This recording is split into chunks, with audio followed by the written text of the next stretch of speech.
أعتقد المدرب كان ذكي بالشوط الثاني. طريقة تغيير اللعب وتغيير شكل الفريق أنا أعتقد ربما شفعت بالمدرب. إشراك أسامة رشيد وإبراهيم بايش غير طريقة اللعب بال4-5-1. الدفع بأمجد عطوان خلف أيمن بصراحة أعطى العمق الهجومي للمنتخب العراقي، وبالتالي هنا أصبحت لدينا قوة في الأطراف، وسجلنا الهدف اللي جاء من كرة مميزة من إبراهيم بايش، وبالتالي هنالك عمق هجومي. أمجد عطوان أنا أعتقد اليوم علامة الفارقة للفريق وتقديم شوط ثاني، ليس لأنه سجل ولكن أنه عملية مساندته لأيمن زيادة عددية واضحة كانت، وكان جدا جدا مميز بها. زين أحمد، أريد أخذ رأيك بما جرى بالمباراة من وجهة نظر إعلامية وصحفية، شلون شفت منتخبنا؟ بداية بسم الله الرحمن الرحيم.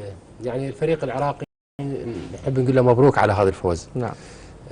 بس الفوز يعني احنا الشارع العراقي دائما يبحث عن تسجيل اهداف، يبحث عن النتيجة. اليوم الاهداف حضرت، لكن نقول نكهة الفريق، روح الفريق لحد الآن غير موجودة.